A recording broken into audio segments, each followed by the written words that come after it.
In a castle where even whispers are afraid to echo, a vampire king has one obsession: protecting his paralyzed triplets. A new maid steps into their nursery, and his distrust explodes. He hides a camera to catch her failing them, and instead discovers the person willing to bleed for them. The Night Kingdom had grown used to the silence of its ruler.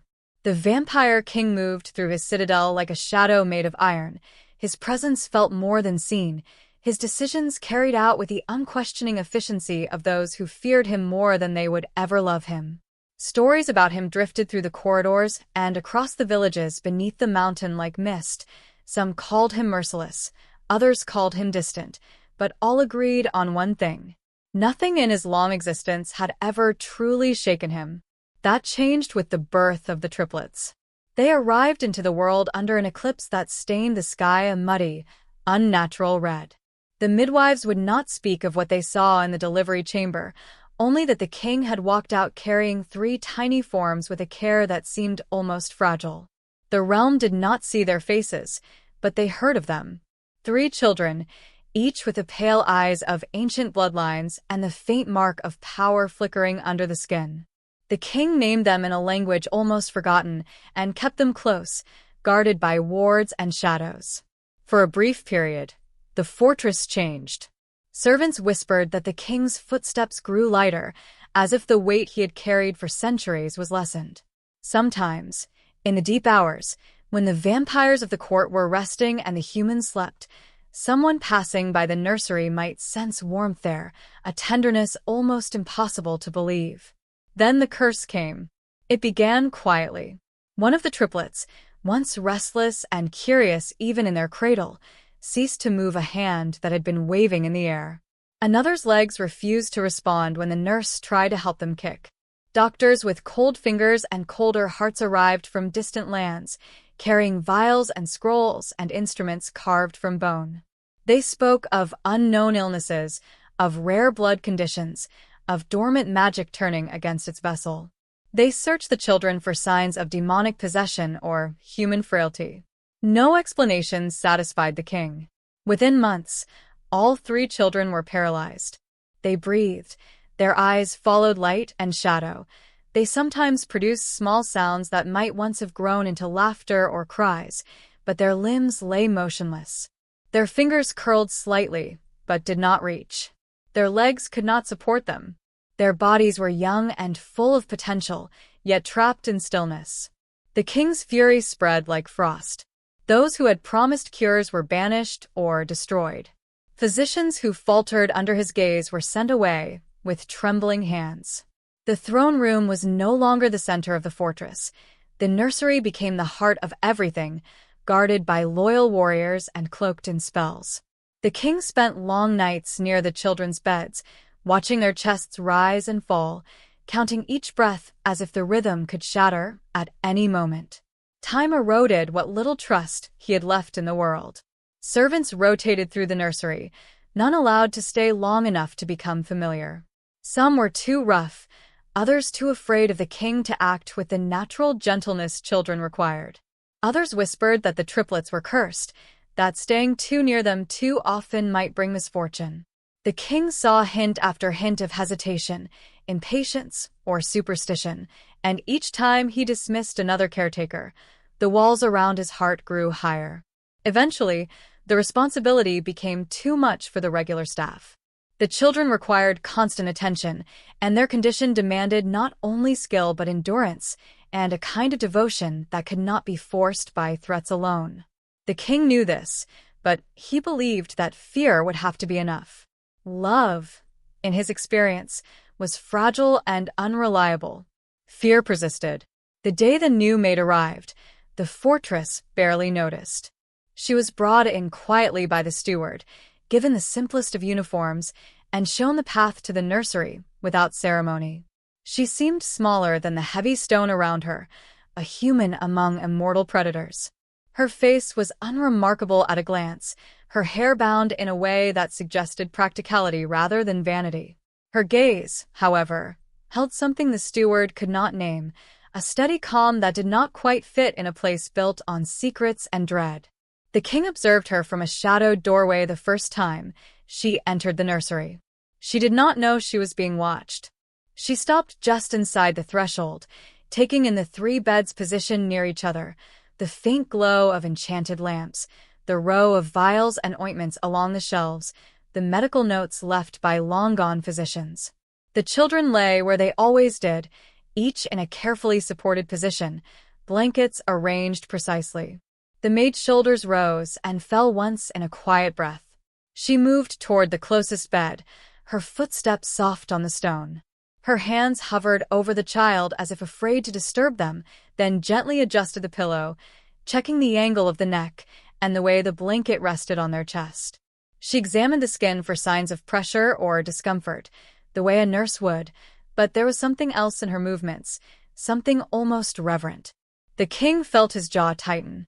He did not know her name well enough yet. He thought of her not as a person, but as a function, one more fragile mortal entrusted with the most important beings in his existence. He did not believe in the steadiness of mortals. They broke, they betrayed, they grew tired. He listened to the rhythm of her steps as she moved between the three beds. She was not clumsy. She did not flinch at the sight of their unresponsive limbs. She did not look away from their faces as some others had done, as if the sight of so much stillness unsettled them. Instead, she seemed to meet each pair of eyes separately, acknowledging them as individuals rather than a shared tragedy. The king withdrew before she noticed him. That night, as he sat in his private chamber surrounded by maps and unused correspondence, unease stirred beneath his usual control. He requested a report from the steward, who explained where the maid had come from, what references she carried, what experience she claimed. Her background was not extraordinary. She had tended to elderly and infirm humans, assisted in household tasks where illness lingered, and had survived hardship that must have taught her patience. The king listened, but he did not relax. Days passed. The maid remained silent in his presence, bowing when required, answering questions concisely. In the nursery, however, there were no other witnesses except occasional nurses and guards. The king's imagination began to fill that silence with possibilities. It was not that he saw anything overtly wrong in her behavior during the moments he appeared without warning. He saw careful feeding, gentle cleaning, the precise administration of tonics. But he could not see everything. What if she grew resentful of the time demanded by three motionless children? What if she spoke to them about him in ways that planted seeds of bitterness in minds that still listened?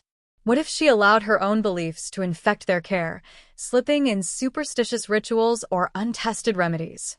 Fear, sharpened by grief and centuries of loss, whispered doubts to him. One evening, as the winds outside howled across the mountain peaks, he stood alone in the corridor outside the nursery. He could hear the faint sounds of movement inside. Water being poured, fabric rustling, a soft humming that might have been an absent-minded habit. He imagined the maid's hands, imagined what they might do when no one was there to see.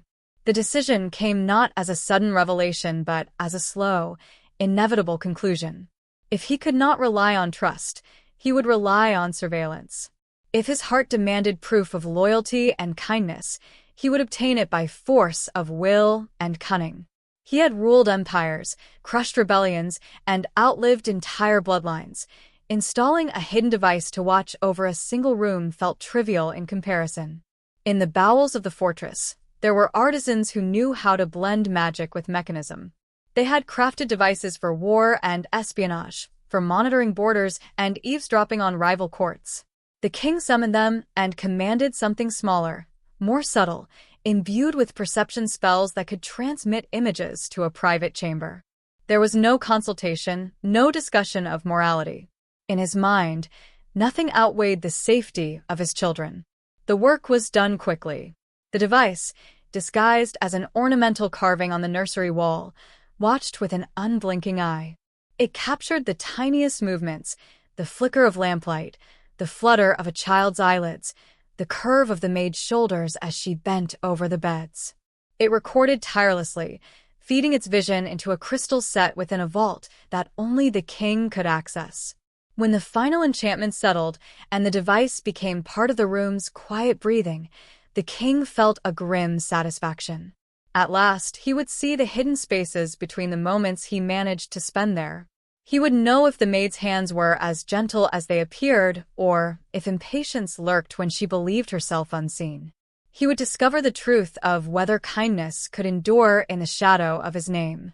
In the nursery, the maid continued her work, unaware of the unblinking gaze newly fixed upon her.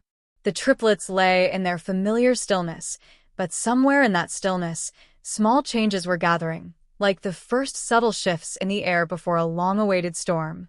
The fortress of stone and shadows did not feel it yet, but the center of its power had begun to tremble, not from rebellion or invasion, but from something far stranger to such a place. The slow, disruptive force of human tenderness pressing itself against ancient fear. The first recordings went unwatched for some time. The king was accustomed to reacting to threats immediately, not sitting with patient stillness through hours of routine. He told himself that the device was a safeguard, something to consult only if doubts grew sharper or if rumor hinted at negligence. Yet the knowledge of its existence rested at the edge of his thoughts, a constant pressure he could not quite ignore. He tried to distract himself. Matters of state demanded his attention: border disputes, tribute schedules, minor rebellions from human lords who thought the darkness beyond their lands had forgotten them. He signed decrees, held counsel with trusted advisors, and considered plans for strengthening the fortress's defenses. Outwardly, life in the kingdom proceeded as it always had. Inwardly, his thoughts drifted back to the nursery. He began to test the maid in small ways. A command would be given for her to leave the nursery briefly, to fetch a specific item or deliver a message.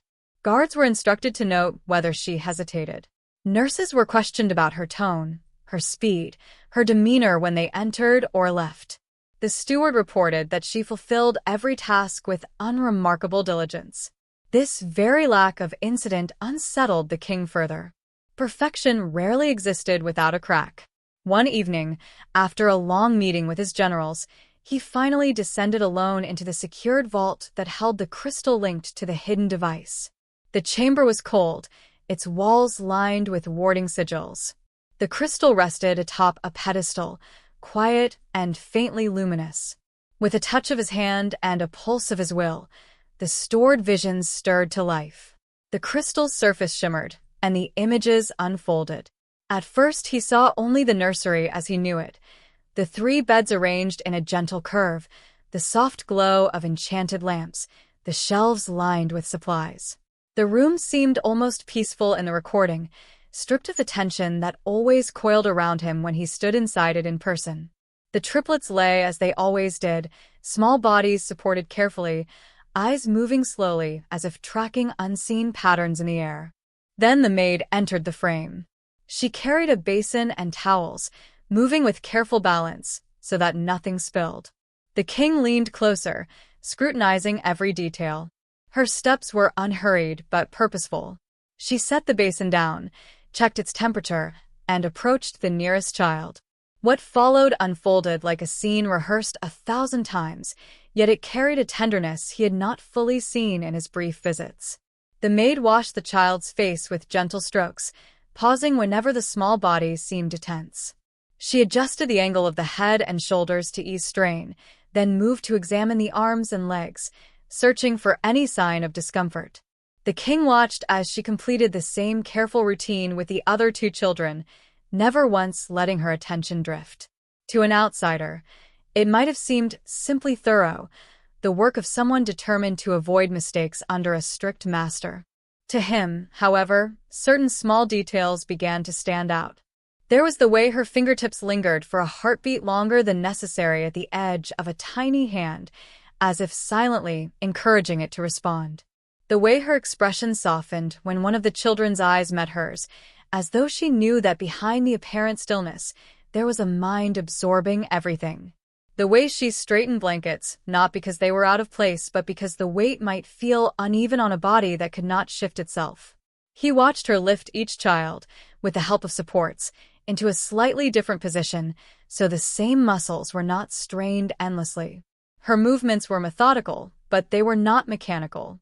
There was intention behind each action, an awareness of another's vulnerability. The recordings flowed on. Hours passed in minutes as the crystal compressed time. He saw feeding sessions, where she balanced the pace of spoonfuls against the children's ability to swallow. He saw her clean up bodily accidents without a flicker of disgust, only a quiet efficiency and a determination to preserve their dignity. He saw her reorganize the shelves, placing items she used most often within easier reach, as if thinking ahead to long nights when exhaustion might tempt carelessness. Still, he reminded himself, diligence could be a mask. He needed more than proof of competence. He needed to know what she did when the nursery was as quiet as a tomb, and no one would have blamed her for cutting corners. The crystal obliged. It showed him scenes late in the night, when the fortress outside lay in heavy silence. In those hours, the maid did not leave the children to rest unattended. She sat beside them, moving from bed to bed in a slow, patient rotation. Sometimes she held a cloth to a fevered brow. Sometimes she gently stretched stiff limbs in small, careful motions, checking for any sign of pain or resistance. There were no spoken words for him to hear. The device captured only image, not sound. Yet he could see the shape of her mouth as she formed phrases, the rise and fall of her shoulders as if she were telling stories or humming something soothing. The triplets' eyes followed her, and in their gaze he saw a spark he had feared the paralysis might dim. Whatever she was saying, it held their attention. The king's chest tightened, though he could not have said exactly why. The recordings continued to reveal her habits. He saw her bring a small, worn object into the room one night, something she kept near her at all times. She placed it on the table where she mixed their tonics, pausing once to touch it briefly before resuming her work. It was a private ritual, barely noticeable, the kind of thing people did when they were drawing strength from memory. He saw the cost of her efforts. In some segments, her shoulders sagged when she thought no one was watching. She would sit for a moment on the edge of a stool, close her eyes, and inhale slowly, fighting weariness. But if one of the children stirred or their eyes shifted restlessly, she forced herself upright and returned to them. Days of recordings blurred together in a continuous current. The king found himself returning to the vault night after night, compelled by something he did not want to name. Each time, he told himself he was searching for flaws. He examined every gesture, every adjustment of bedding, every moment when fatigue crept into her posture. He sought evidence of impatience, a rough movement, a careless error, a sign that she saw the children as burdens instead of beings. He did not find what he expected. Instead, he found examples of devotion that went beyond duty. He watched her endure spilled food, sudden coughing fits, and the endless repetition of tasks with a quiet steadiness that no threat could have instilled. He saw her rearrange her own schedule to ensure that the children never went too long without being repositioned. He watched as she tended to tiny details, like brushing a stray lock of hair away from a child's eyes or adjusting the angle of a toy on a shelf so their gaze could fall upon something colorful whenever they looked that way. The king began to notice changes in the children too. They were subtle, easily missed by anyone who did not spend long hours in observation. One child's eyes followed movement more eagerly, tracking the maid with a focus that suggested anticipation rather than passive awareness.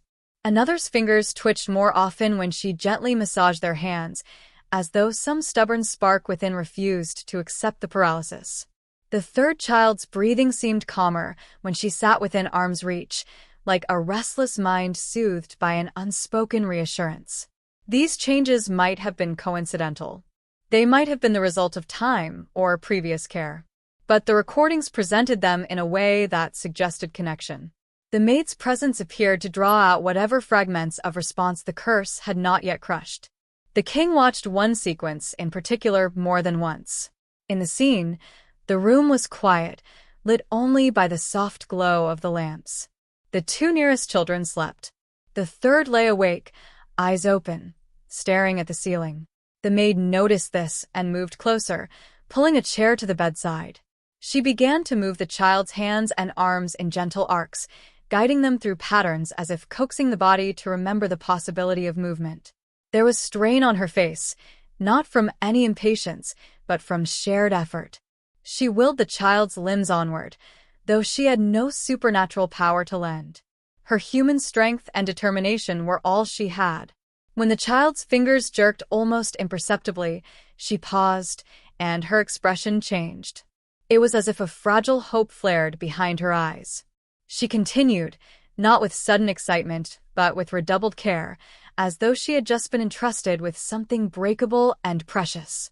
The king's eyes lingered on that expression. He had seen ambition, fear, greed, and calculated loyalty in countless faces over the centuries. This was different.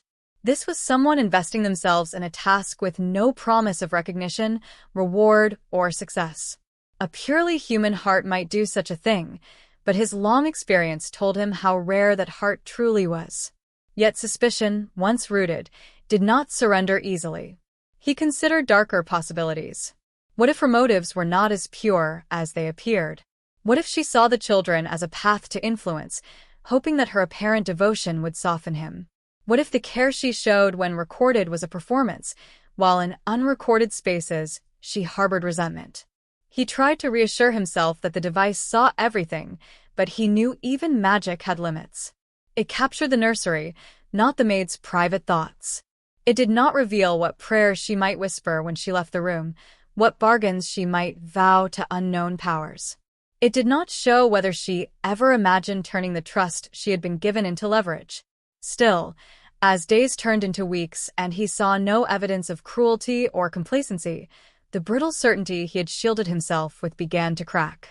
Some nights, when he visited the vault, he found himself less intent on finding fault and more compelled by a different curiosity. He watched the recordings not as a prosecutor gathering evidence, but as someone starving for reassurance that such goodness could exist in his world without deception. That shift unsettled him perhaps more than any supposed threat could have. In the nursery itself, the maid remained unaware of his silent vigil. She continued her routines, refined them, and adapted to the children's changing needs. She learned the subtle signs of discomfort and adjustment, discovering that a certain flicker in their eyes signaled hunger, while a specific tension in the shoulders hinted at pain. She responded as if each sign were a spoken word, and bit by bit, the distance between her and the children narrowed, bridged by a language of small movements and constant presence. The king began to spend slightly more time near the nursery door, listening to the muffled sounds of her movements, even when he did not enter. He told himself he was merely checking on the guards or ensuring the ward stayed intact. But each time, his steps slowed at the same place, and his gaze rested on the same patch of wall that hid the camera's enchanted eye. The fortress remained what it had always been on the surface, a stronghold of stone, darkness, and disciplined fear. Yet under its roof, something unfamiliar was growing, fed by the unwavering patience of a single fragile human. The recordings stored in the vault became more than a secret security measure. They were turning into a mirror that reflected not only the maid's actions, but the king's own heart back at him, showing him the contradictions he preferred not to see. He had believed love was too easily broken to be relied upon. Now he was faced with the persistent evidence of a love that expected nothing in return, quietly reshaping the lives it touched. The shock he had anticipated had not yet struck in a single dramatic instant. Instead, it crept toward him through accumulation, day after day, frame after frame, preparing to overturn what he thought he knew about the world, about humans, and about himself. It happened on a night when the clouds lay heavy over the mountains, and the fortress seemed to sink deeper into its own silence. The king had not intended to visit the vault again so soon. He had told himself that he would allow days to pass before reviewing more of the recordings, to avoid obsession and to preserve some illusion of distance. Yet as the moon crawled unseen across the sky and the halls emptied of movement, his steps once again turned toward the warded chamber almost without his conscious decision. Habit and unease had begun to weave together, pulling him downward. The vault greeted him with the same cold stillness as always. The sigils on the walls glimmered faintly in acknowledgement of his presence, then settled back into their watchful dormancy. The crystal on the pedestal pulsed with its soft internal light, a silent repository of hours upon hours of captured time. When his hand brushed its surface, the visions stirred, waiting for his will to shape them into sequence. He did not search for a specific hour at first. He allowed the scenes to unspool in order, the nursery appearing before him in miniature, the 3 beds, the steady glow of lamps, the unchanging outline of the walls. The maid moved through the frame as she always did, precise and quiet. He watched her adjust blankets, administer tonics, and stretch unresponsive limbs with the careful rhythm he had come to recognize. The children lay in their familiar stillness, yet with that stubborn flicker of awareness in their eyes that refused to surrender entirely to the curse. For a time, nothing new appeared. The king felt his mind drifting, the repetitive motions threatening to lull his vigilance. He considered ending the viewing for the night, returning to the world of negotiations and threats where his power felt clearer and more solid. Then, just as he began to withdraw his hand, a subtle change in the scene caught his attention. The lighting in the nursery shifted in the recording, marking the deep hours of the night. 2 of the children slept, their breathing slow and even. The 3rd lay awake, eyes open, watching the ceiling with the distant focus of someone trapped in thought without the ability to move. The maid stood near the shelves, sorting through vials and cloths with more deliberation than usual, as if delaying some decision. Her shoulders were tense, her hands lingering on each object a moment longer than necessary. The king leaned closer, his attention sharpening. There was a tightness to her posture that he had not seen before, a kind of inward bracing as if she were preparing herself for something that frightened her. She selected one small vial, hesitated, then quietly set it aside. Instead, she reached into a pocket at her waist and drew out a narrow, wrapped bundle he had never seen her carry openly. The sight of an unfamiliar item, concealed from ordinary view, sent a flash of cold through him. His mind leapt to possibilities, contraband substances, forbidden charms, tools for rituals he had outlawed. He watched as she unwrapped the bundle with slow, careful motions, revealing a small metal implement, polished from use, and another object he could not immediately identify. The crystal's image shifted, refocusing as his will demanded clarity.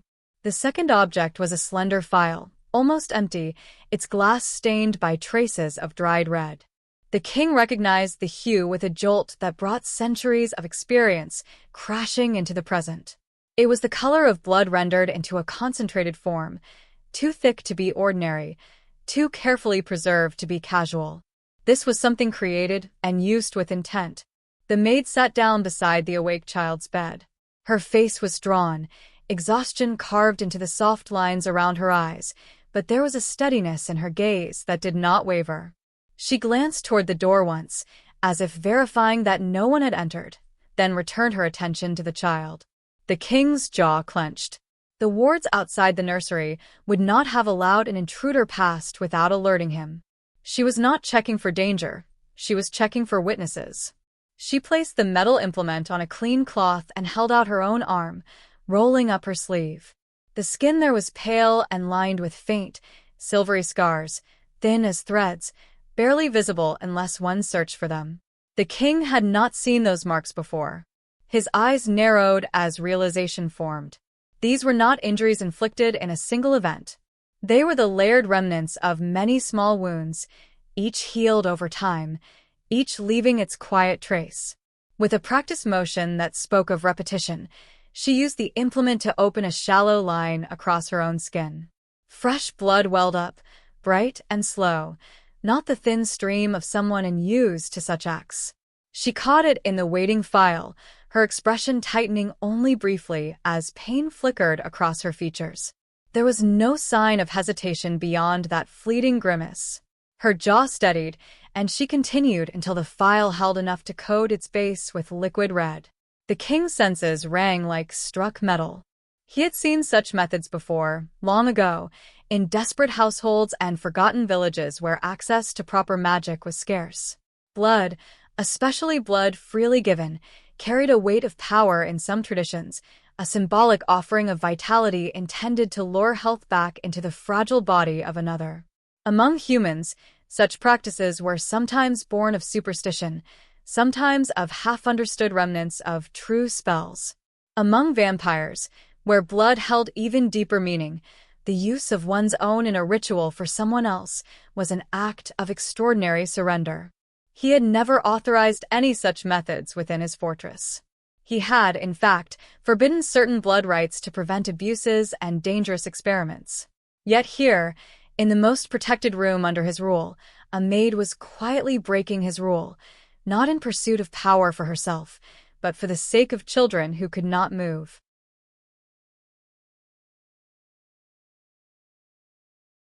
She sealed the small cut on her arm with a strip of cloth and pressure, ignoring the slow seep of red that stained the fabric. Then she turned her attention to the phial. The blood inside glistened darkly, catching the lamplight. She held it in both hands for a moment, not with the possessiveness of someone hoarding a resource, but with the solemnity of someone about to entrust a part of themselves to another. The child on the bed watched her, eyes clear and fixed.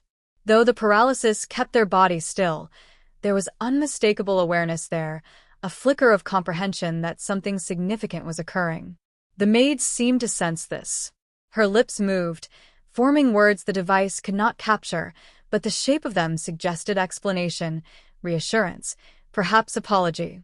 The king felt a strange twist in his chest at the thought that she might be asking a silent consent from someone who could not nod. She used a dropper to draw a small amount of blood from the phial, then mixed it carefully into a prepared tonic on the tray beside her. Each movement was precise, measured, restrained. She was not pouring recklessly.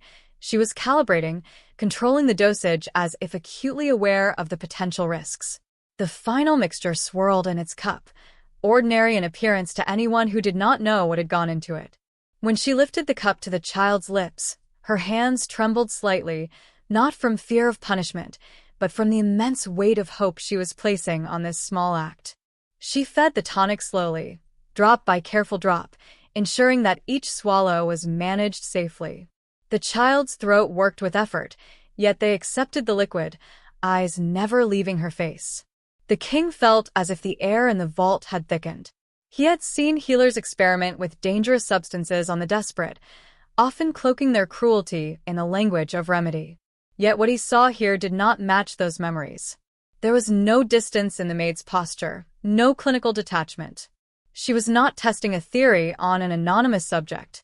She was offering her own strength, her own essence, in the hope of giving movement back to a child who was not even of her race. As the last of the modified tonic was swallowed, she set the cup aside and carefully wiped the child's mouth. Then she took their hands between her own, closed her eyes, and bowed her head. To an observer ignorant of context, it might have looked like simple prayer. To the king, it looked like someone joining their fate to another's, binding themselves not by magical sigils, but by choice. Time stretched. The child's body remained still, the paralysis holding its cruel dominion. For a moment, doubt carved itself across the maid's features, the first crack in her composure that he had seen. She inhaled, the breath shuddering slightly, and began again the familiar routine of stretching and massaging the unresponsive limbs, as though refusing to let failure settle. Then, as her fingers guided the child's hand through a gentle arc, something changed. The motion broke its perfect symmetry. It was almost nothing at first, a slight resistance, a tiny, uncoordinated jerk that did not match the rhythm she was imposing. Her eyes flew open, and she paused, holding the limb lightly, waiting. She tried again, moving more slowly, offering the muscles another chance to respond. This time the child's fingers twitched independently, curling inward with a fragile will of their own. The movement was small, clumsy, incomplete, but it was undeniably self-generated. The eyelids fluttered, and a glimmer of something like astonishment flashed across the child's expression, as if their own body had surprised them. The maid's reaction was immediate and profound. Relief and emotion surged through her features so intensely that she had to bow her head for a moment, shoulders shaking with the force of it. When she raised her face again, there was moisture in her eyes that the lamplight caught and turned to faint stars. She did not collapse into jubilation or abandon caution.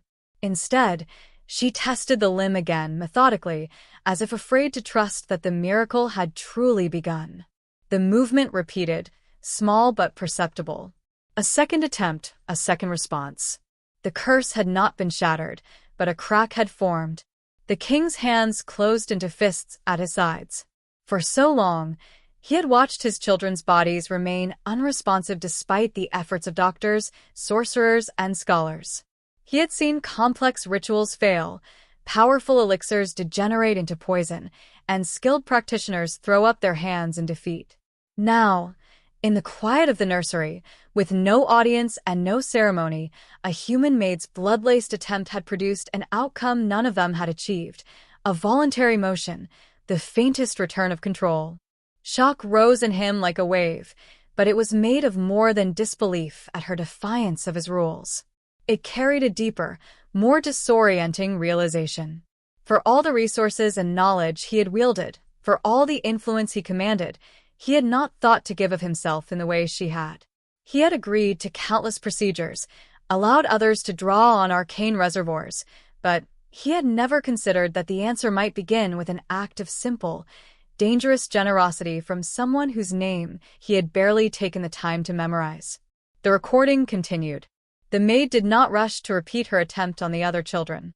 Instead, she spent the remainder of that night focusing on the one who had responded, repeating gentle exercises and monitoring every twitch.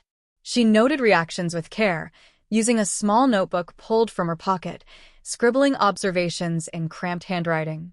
The king wished, irrationally, that the device could zoom closer on those pages so he could read the words she thought important enough to preserve. When Dawn's first pale hint filtered past the fortress walls, she finally allowed herself to rest. She settled on the narrow chair between the beds, arms folded loosely, body sagging with fatigue. Her bandaged wrist lay across her lap, still stained faintly from where the cloth had not absorbed all the blood. The child who had moved now slept, breathing softly, hands relaxed but no longer entirely foreign to their own impulses. The king let the image hang there, frozen in the crystal surface. The maid, exhausted yet unwavering. His child, still fragile but no longer entirely trapped. The quiet room, bearing silent witness to an act no one was meant to see. He withdrew his touch from the crystal and stood very still in the vault center. The usual certainty that guided his judgments did not come. In its place, conflicting currents surged. Anger simmered at her defiance of his prohibition on blood rights. Fear whispered of unknown consequences, of what might happen if her untrained attempts went wrong. Yet intertwined with these was a reluctant, fierce respect that refused to be smothered.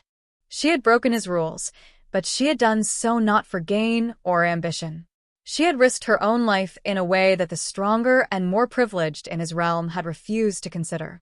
She had acted where others had argued, hoped where others had withdrawn. She had taken his children's suffering into herself without asking permission, believing that any punishment she might later face was worth less than the chance to give them even a fraction of normal life. The revelation unsettled the foundation of how he understood loyalty. Fear could compel obedience, but it could not produce this. Orders could structure duties, but they could not generate such voluntary sacrifice. Whatever lay at the core of her actions was something he had not trusted in for a very long time. He left the vault with the image still burning in his mind. The corridors seemed narrower, the air heavier. As he climbed toward the upper levels, he passed guards and servants who bowed as always, their expressions carefully neutral. None of them knew that far beneath their feet, a human maid had dared to spill her own blood to heal what ancient magic had broken. None of them knew that, in doing so, she had forced their king to confront the possibility that the greatest challenge to his rule was not an enemy army or a rebellious lord, but a single quiet act of compassion he had never thought to perform himself. In the hours that followed, he avoided the nursery, though every instinct urged him toward it. If he entered too soon, the turmoil inside him might drive him to act in ways he would regret, punishing the one person who had shown tangible progress simply because she had done so without his consent. Instead, he walked the perimeter walls, surveyed the lands below, and listened to reports that barely registered in his thoughts. The world beyond the fortress felt dim, unimportant compared to that single twitch of a hand captured in the crystal's memory. He knew now that he could no longer treat the maid as a nameless function filling a necessary role. She had placed herself on a path that intersected directly with his deepest vulnerability. The next steps he took would have to grapple with more than the enforcement of rules. They would have to face the question of whether he was willing to embrace a kind of strength he had dismissed as fragile and unreliable, yet which had just accomplished what centuries of knowledge had failed to do. As the day wore on and the sun's presence remained hidden behind dense clouds, the king realized that his long-stagnant world had begun to move again. The source of that motion was not his power, nor his commands, but the quiet determination of someone he had almost overlooked. The shock of this understanding did not crash all at once.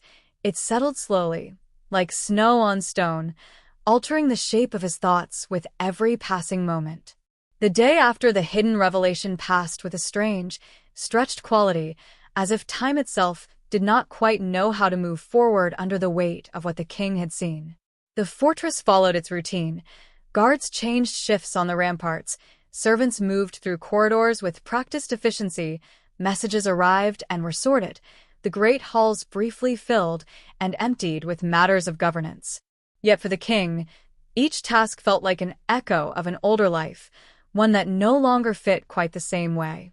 He stood at council, listened as reports of distant border tensions were recited, gave decisions where they were needed. His voice remained steady, his posture unchanged, the familiar cold authority folded around him like a cloak. No one at the table could have guessed that beneath that composure, his thoughts were nowhere near disputed trade routes or minor rebellions. They hovered instead over a small bed in the nursery, over the tremor of a child's fingers responding to a movement that had not been imposed on them. Images from the crystal layered themselves over his perception of reality. A general's map briefly looked like the faint lines of scars on a maid's wrist. The rows of symbols on a report reminded him of the hurried script filling a small notebook he could not read.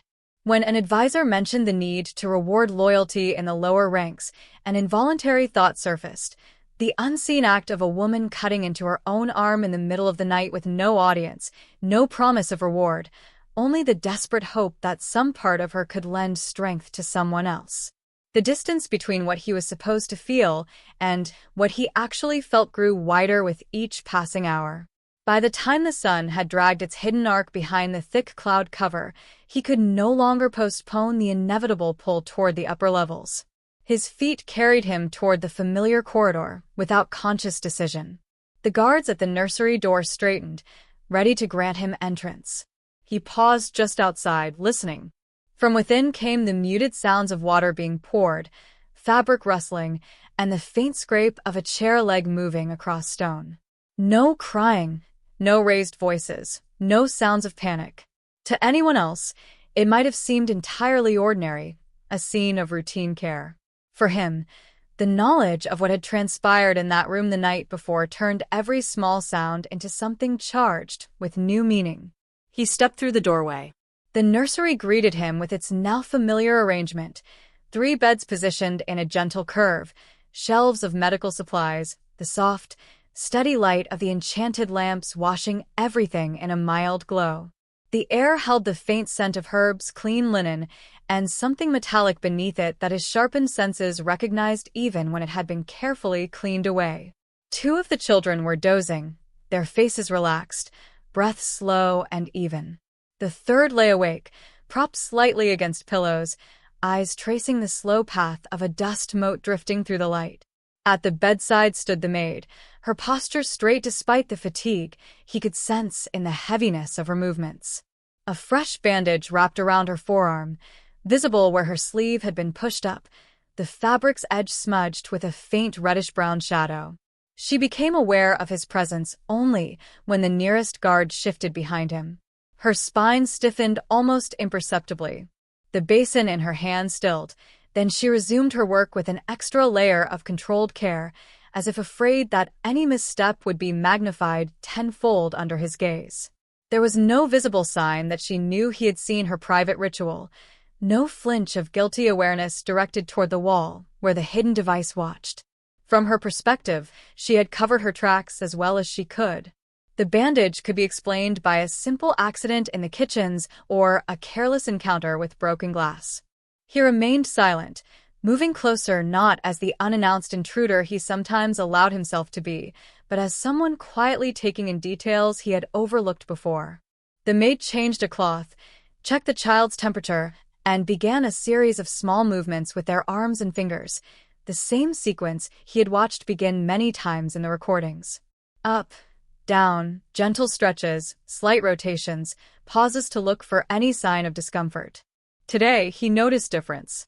The child's eyes followed each movement more intently, not merely tracking the space, but anticipating where their own hand would be guided next. Tiny muscles flickered beneath the skin, struggling to cooperate with the guidance offered. When the maid paused and let the hand rest, there was a residual tremor, a lingering echo of effort that had not existed before.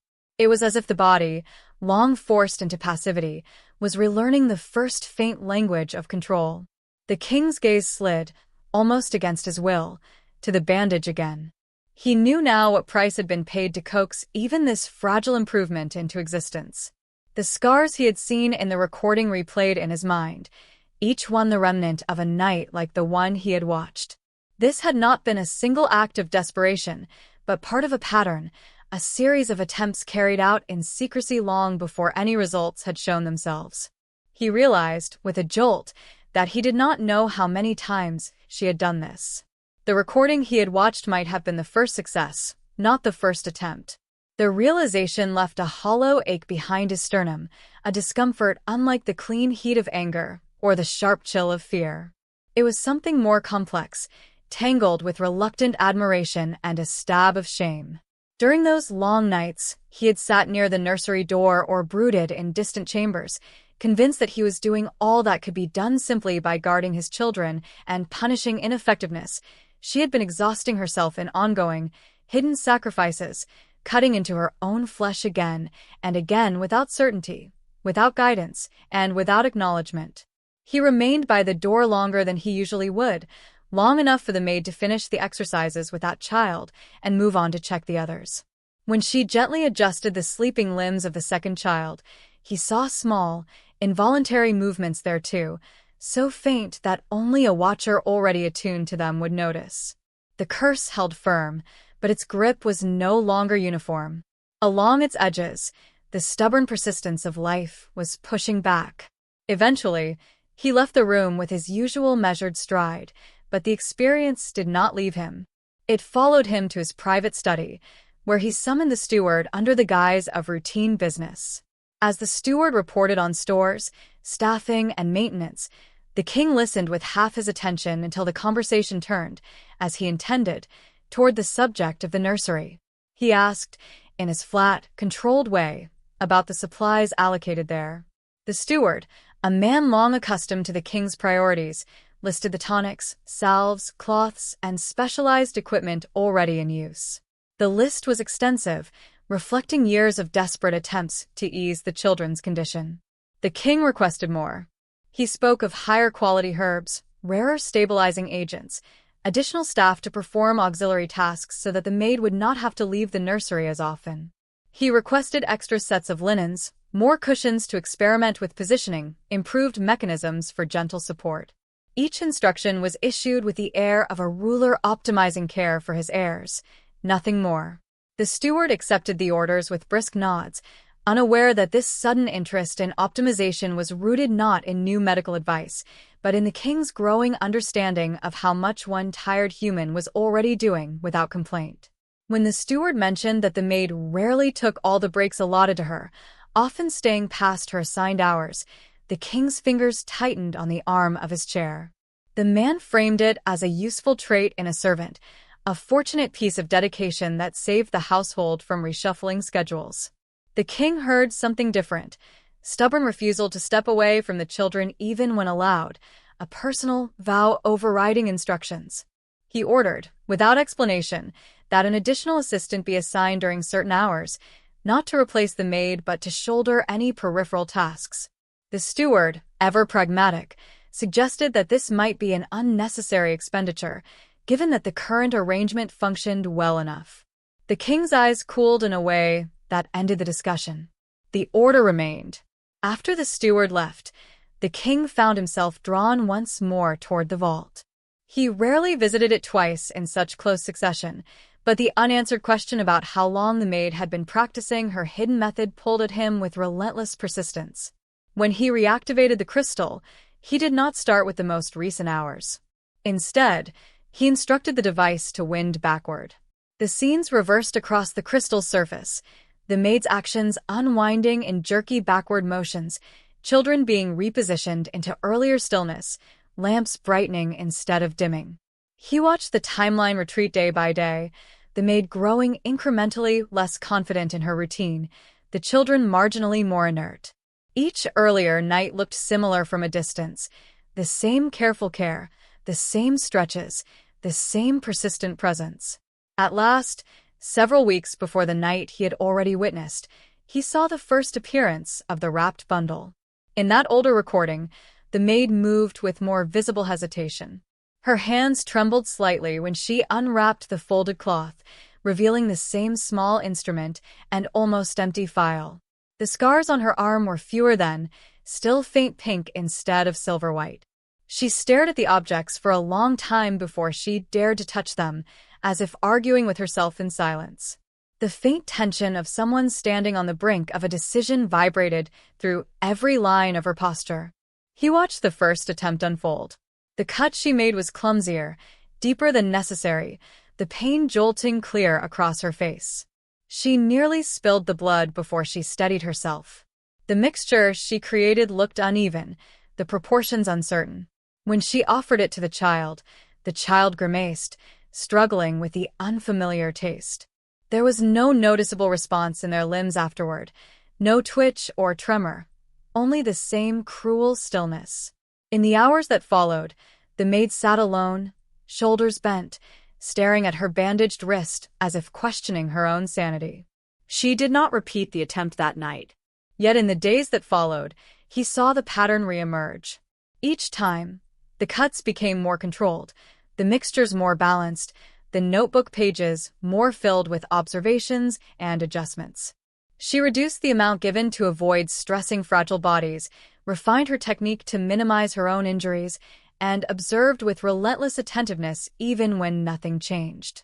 He realized that the night he had watched originally, the night of the first twitch, had not been a sudden reckless gamble but the culmination of a steady, desperate experiment carried out in isolation, fueled by a refusal to accept that nothing more could be done.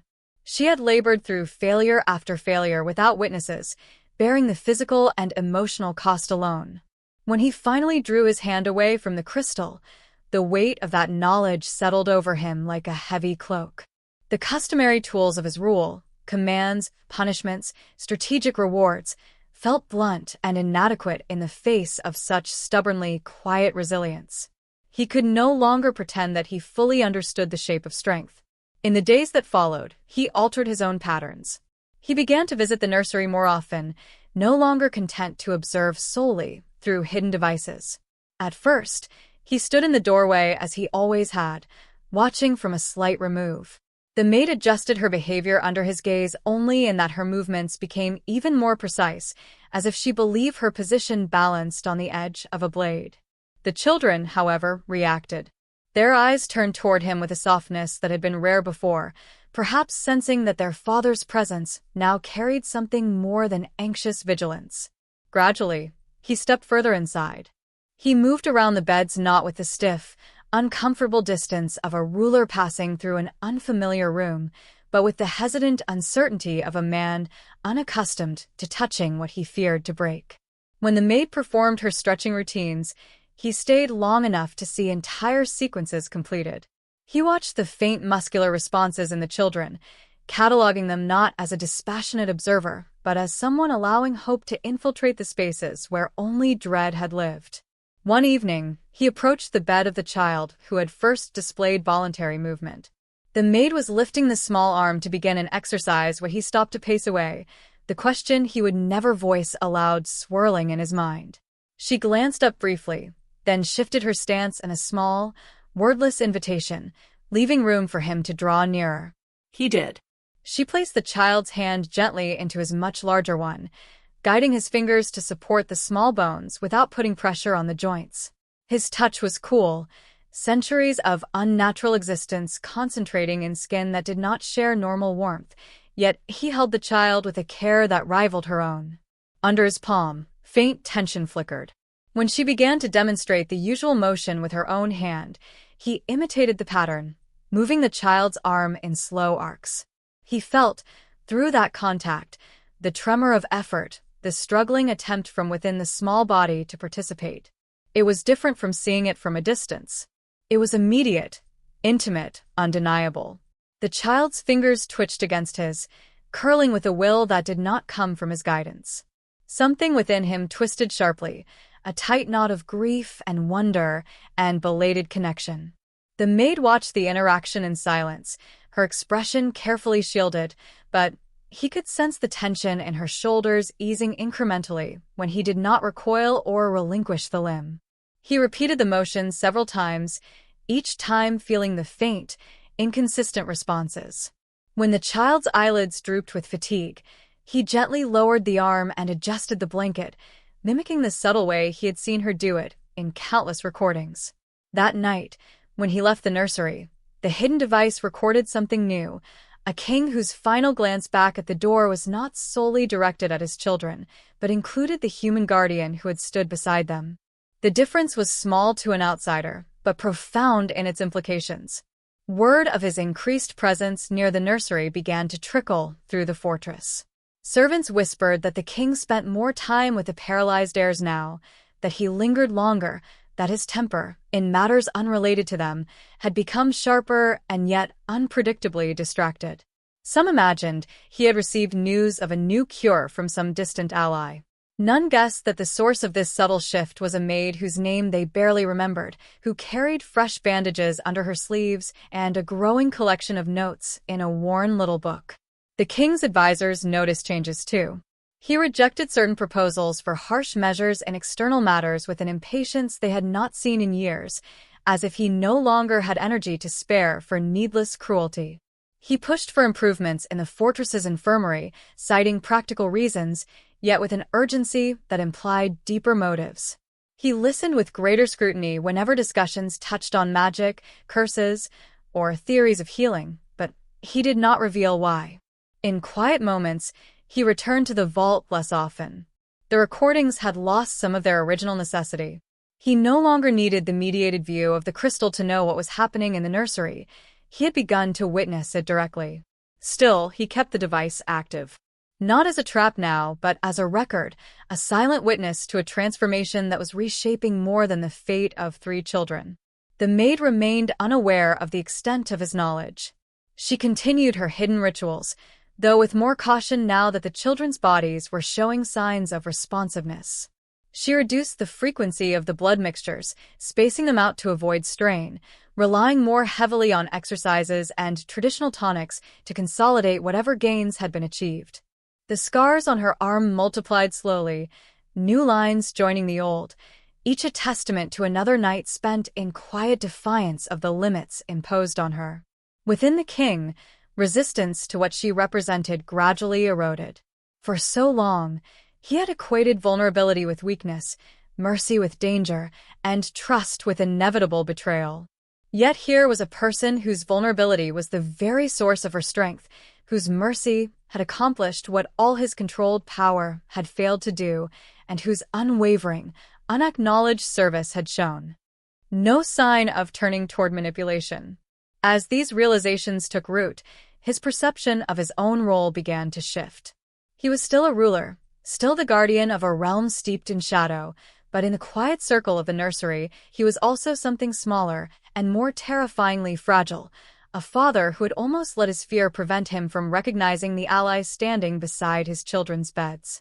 The foundation was being laid, stone by careful stone, for the final confrontation he could no longer avoid, one that would not be fought with weapons or curses, but with truth, gratitude, and the dismantling of the last barriers he had built around his own heart. The change in the nursery did not remain entirely invisible for long. What had begun as the faintest tremor in a single hand grew, over the following weeks, into a scattered constellation of small victories. A toe that flexed in response to a touch rather than remaining limp. A knee that resisted slightly when bent.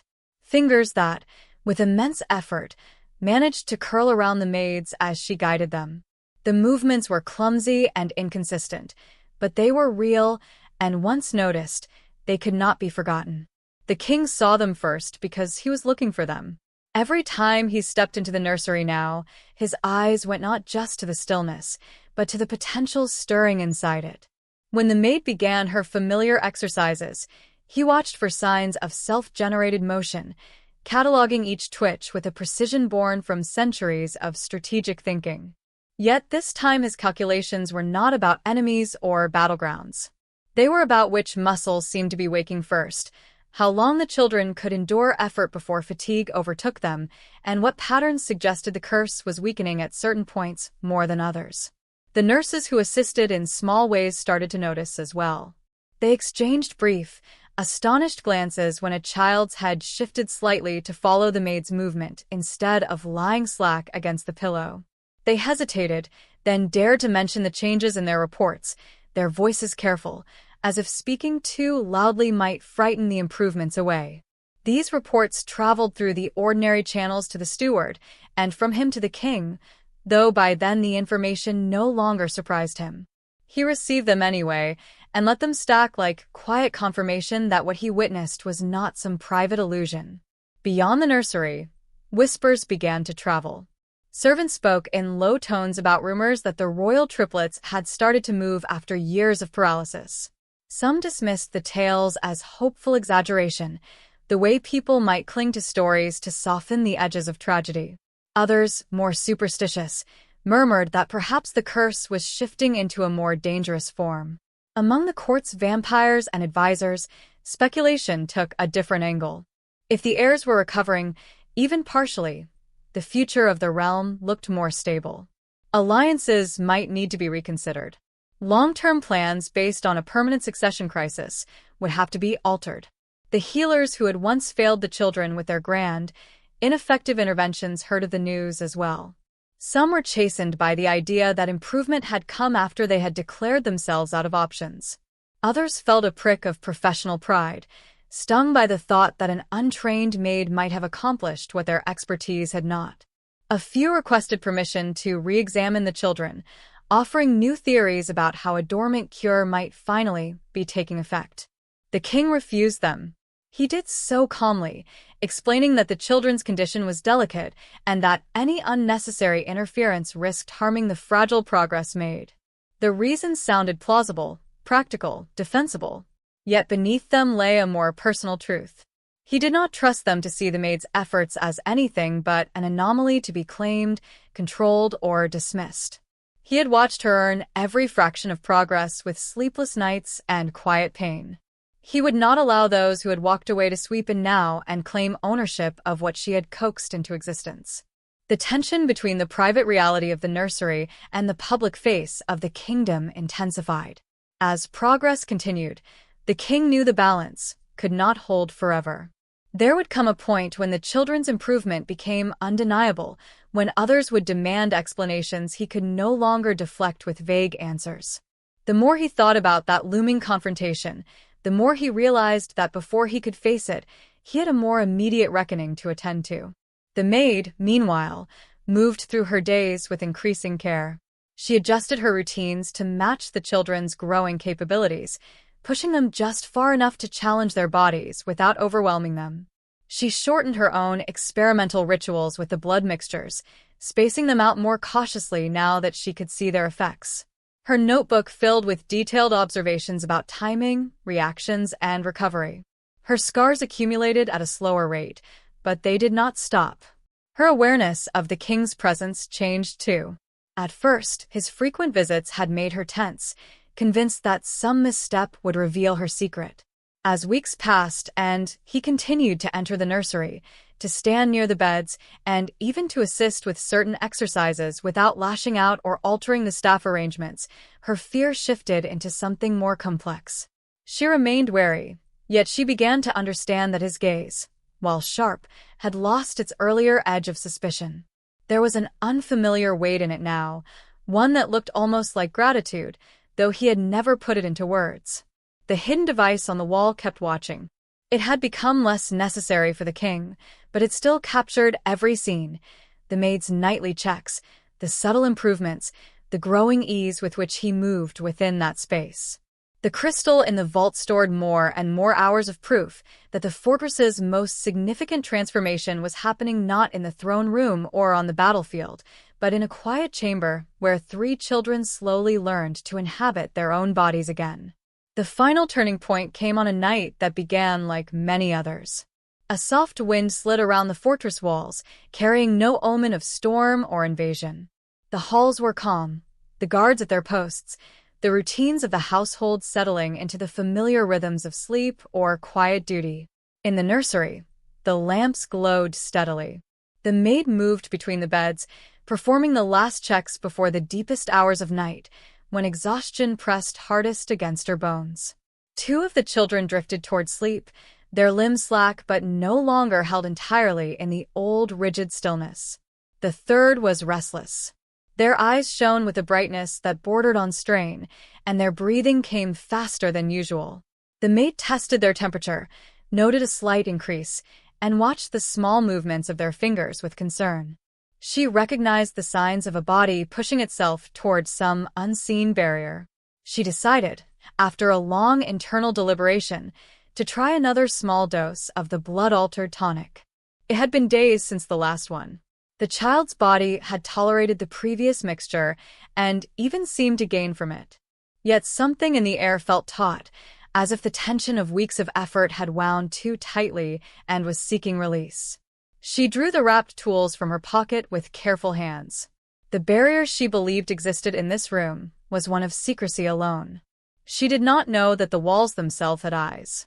She prepared the cut on her arm with practiced efficiency, controlling the depth better than she had months ago, limiting the blood to the minimum necessary.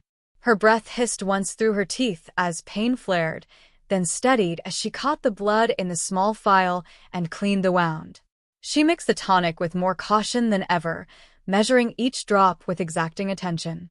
When she offered the mixture to the child, their throat worked more easily than it once had, though effort still showed in every swallow.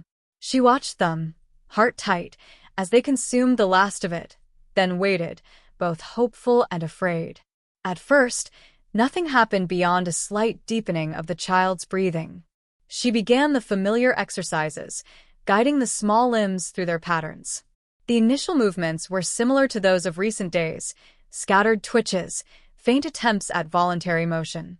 Then, abruptly, the pattern broke. The child's arm jerked with unexpected strength, not in a controlled way, but like the lash of a trapped force. Their back arched slightly against the pillows, and their face twisted in a mixture of effort and pain. The maid froze for a heartbeat, then moved swiftly, trying to support their body without restricting whatever was attempting to emerge. The movements grew more intense. Legs that had not obeyed any command for years shuddered violently, muscles seizing in spasms, as if awakening too fast. The child's head turned sharply from side to side, not with the languid drift of previous attempts, but with frantic energy. The line between healing and harm suddenly grew thin and terrifying. She recognized the danger. The body, pushed by the combined forces of curse and improvised remedy, was straining towards some threshold it did not know how to cross. If the muscles locked too fiercely, if breathing faltered, if the heart staggered under the stress, the fragile progress could collapse into catastrophe. Alone in the nursery with 3 vulnerable lives, she did what she could. She held the child in a careful, stabilizing embrace, trying to keep their limbs from flailing against the bed frame. She checked their airway, counted their breaths, and murmured soundless reassurances they could not hear over the roaring chaos in their own nerves. Her bandaged arm throbbed, the earlier wound protesting each exertion. Her own heart pounded, her vision dimming at the edges from exhaustion. In another part of the fortress, the hidden device transmitted everything.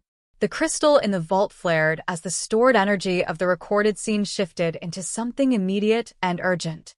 The king, already restless and wandering the corridors without admitting it to himself, felt an inexplicable pull toward the lower levels. Old instincts, honed on centuries of sensing danger, stirred within him. He diverted his path toward the vault. When he activated the crystal, the scene did not unfold as a distant memory compressed into smooth continuity. It burned before him in near real time, the magic of the device conveying the events almost as they were happening. He saw the child's body convulsing, the maid straining to maintain control without causing harm, the desperate calculus in her eyes as she worked against forces far larger than herself. The sight struck him with a force that shattered the last of his analytical detachment. He did not linger in the vault. For the first time since installing the device, he rejected the role of remote observer it offered. He left the crystal still active, its surface glowing with the continuing scene, and moved through the corridors with a speed that startled the few servants still awake enough to see him pass. The fortress blurred around him. The only solid point in his awareness was the nursery door and what lay behind it. When he entered the room, the tension inside hit him like a tangible thing. The air vibrated with the effort of muscles locked between paralysis and rebellion. The restless child gasped for breath, their chest heaving, limbs thrashing with uneven, painful strength. The other two children stirred fitfully in their beds, responding to the disturbance with small, distressed movements. The lamps flickered as if the magic within them struggled to stay steady against the turmoil. The maid did not notice him at first. Every fiber of her being was focused on the child in her arms. Her bandaged wrist had bled through, darkening the fabric. Her face was pale, drawn tight with concentration and fear. She tried to adjust the child's position, to ease the strain on their neck and spine, but the effort threatened to overwhelm her. Her body shook with the conflicting demands of exhaustion, blood loss, and the refusal to let go. When she finally sensed his presence, her reaction was not relief. It was a brief flash of alarm, as if she feared that this crisis, born in part of her forbidden methods, would be the moment her secret cost more than her own safety. She did not have the luxury to defend herself or explain. The child's fingers clawed at the air, muscles seizing, eyes wide and unfocused. The king took in the scene with a single, sweeping assessment. He recognized the signs of a body caught in the violent process of change. He understood, in a way only someone intimately familiar with the raw power of blood and magic could, that the child was on the edge between breakthrough and collapse. He also saw, with chilling clarity, that the maid was too drained to continue holding that line alone. He stepped forward and acted. He moved to the opposite side of the bed from the maid and slid his arms beneath the child with practiced care. His strength, honed and preserved far beyond human limits, supported the struggling body without strain. He adjusted their position to open the airway, to relieve pressure on vulnerable joints, recalling old battlefield knowledge about managing wounded soldiers in the throes of shock. The maid, recognizing competent intervention, shifted to assist rather than obstruct, her hands following his lead. In those moments, the unspoken distance between their roles dissolved. They became, simply, two people trying to keep a child alive. As the spasms intensified, the king realized that the force tearing through the child was partially fueled by the mixture in their veins. Human blood, freely given, had stirred the dormant pathways within them. The curse, long unchallenged, was thrashing in response. He also understood that a stabilizing influence was needed, something strong enough to guide the process, rather than letting it rage uncontrolled. He had forbidden blood rites to avoid the abuses they invited. Now he found himself standing at the heart of the situation he had tried to prevent, with the difference that here, the intent was not domination or manipulation, but salvation. He knew what his own blood could do. It was old, potent, steeped in a lineage of power that shaped much of the realm. Mixed unwisely, it could be disastrous. Mixed carefully with purpose, it could provide a framework the turbulent energies inside the child might follow. He recognized that the maid had already risked her life on that same principle, using what little she had to give. The scars on her arm, the blood on her bandage, the notebook filled with painstaking observations rose in his mind like a silent chorus. She had acted first. She had stepped into the void without guidance. If he demanded perfection or absolute certainty now, he would be condemning her courage as recklessness while benefiting from its results. He made his decision. Without speaking, he indicated with a brief, pointed gesture that she should fetch one of the empty cups from the tray nearby. She hesitated, eyes flickering between his face and the child, but the authority in his expression was not the cold command of a suspicious ruler. It carried an urgency that implied shared responsibility. She complied, moving as quickly as her fatigue allowed. When she returned with the cup, he used one sharp nail to open a controlled line along his own wrist. The blood that flowed was darker, denser than hers had been, carrying a different weight in the air. Even in her exhaustion, the maid felt the charged presence of it. He caught only a small amount, enough to tint the bottom of the cup deeply, then sealed the wound with a focused act of will, the skin knitting under his gaze with practiced ease. He gestured for her to mix it, watching as she added a carefully measured portion of neutral tonic to dilute and stabilize it. Her hands trembled, not from fear of him this time, but from the realization that he was entrusting her with something no human in this fortress had likely been allowed to touch for generations. Together, they guided the cup to the child's lips in the brief lull between convulsions. The liquid slid down the struggling throat. For a moment, nothing seemed to change. Then, slowly, the frantic thrashing began to shift. The movements did not cease altogether, but they grew less chaotic. The spasms took on a more coherent rhythm, muscles contracting and releasing in patterns that resembled exercises rather than random seizures. The child's breathing, though still heavy, found a more regular cadence. The maid adjusted her grip, following the new rhythm, supporting where needed, easing tension where it built dangerously. The king kept one hand at the child's back, feeling the ebb and flow of effort through bone and muscle.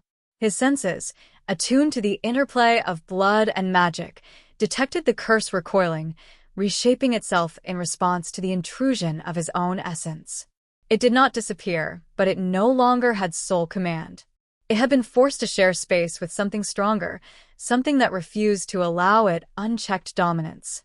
Minutes stretched into an eternity. Gradually, the movements weakened, not in defeat, but in exhaustion. The child's limbs grew heavier, then settled, not into the rigid stillness of old, but into a loose, natural relaxation.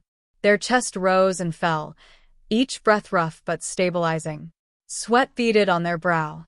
Their eyes, which had been wild and unfocused, blinked slowly, then found the maid's face, and finally the king's.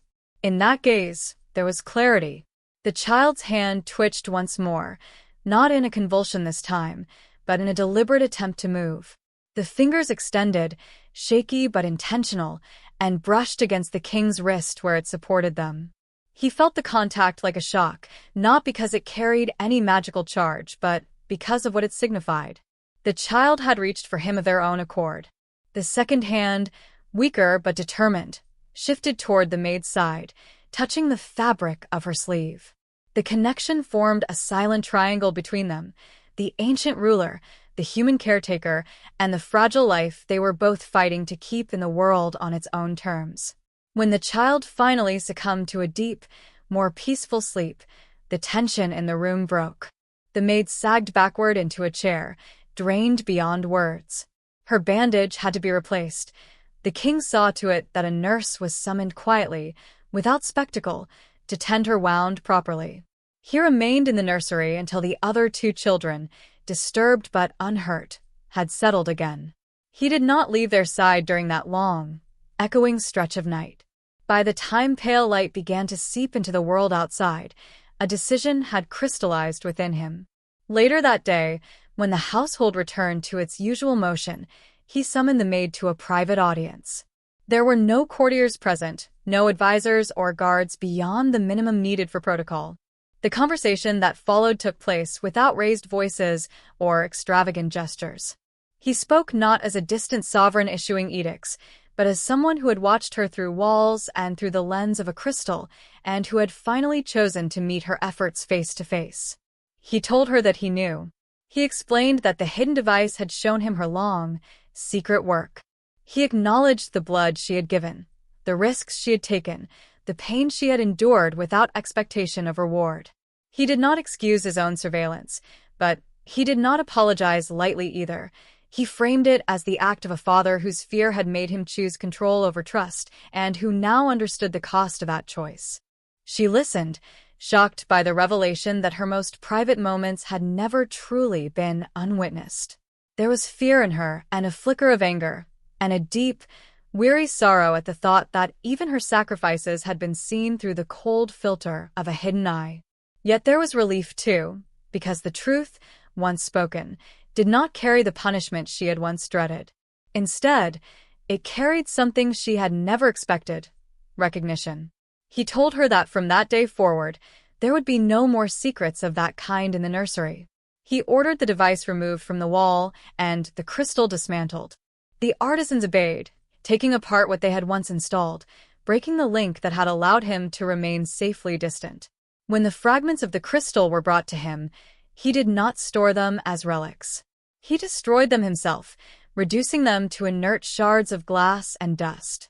He did not, however, cease to watch over his children. He simply chose to do it in person.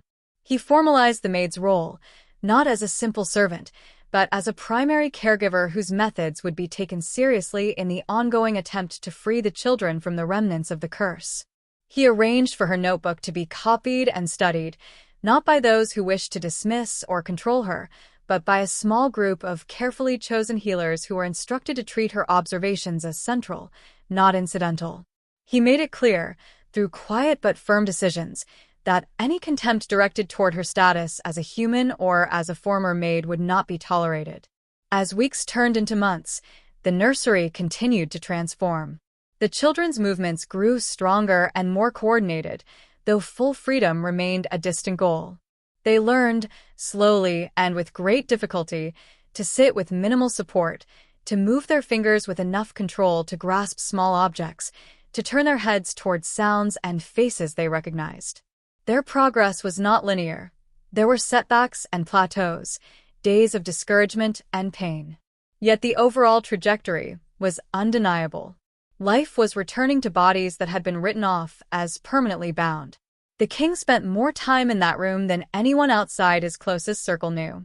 He assisted with exercises, sometimes awkwardly at first, then with growing skill. He allowed his children's small hands to grip his fingers, to pull against his strength, to use him as a steady anchor while they tested their own balance. He listened when the healers, now humbled and cautious, suggested modifications based on what the maid's notes and his own observations revealed. He learned to bear the sound of strained breathing not with helpless rage, but with a calmer determination to support rather than simply guard. The maid, for her part, adjusted to the new reality of being seen and valued. She never sought the attention the change brought her. The recognition sat uncomfortably on her shoulders, built as they were for quiet work rather than praise. Yet she accepted the additional resources he placed at her disposal, understanding that they made her efforts more effective. She allowed herself more rest when others took over minor tasks, knowing now that preserving her strength was not selfishness, but strategic necessity. Between her and the king, a fragile trust grew. It was not the simple trust of equals who had always stood side by side. It was the more complicated trust of individuals who had first encountered each other through suspicion and secrecy, then been forced into mutual reliance during crisis.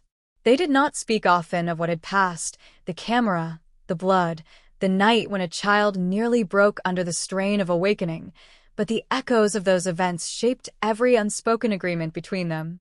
In time, the fortress itself began to reflect the changes born in that small room. The harshness that had ruled its halls adjusted its edges. Rules about blood magic were revised, not to open the door to the old abuses, but to allow controlled, compassionate use under strict oversight. Care for the vulnerable among both humans and vampires quietly improved, inspired by the example of the royal nursery. Whispers about the paralyzed triplets shifted into whispers about the resilient heirs who had fought their way back toward their own bodies with the help of an unlikely ally. The story of what had truly occurred, with all its intimate details, never fully spread beyond a small circle. For most, it became a tale distilled into simpler shapes. A mighty ruler whose children had been cursed, a long period of despair, a gradual recovery assisted by devoted care. The Maid, when mentioned at all in those broader versions, appeared as a symbol rather than a person. But in the mind of the king, and in the quiet corners of the nursery where the children eventually learned to stand with support and totter a few steps, the truth remained sharp and clear. He remembered the first time he had watched her through the hidden device, searching for flaws.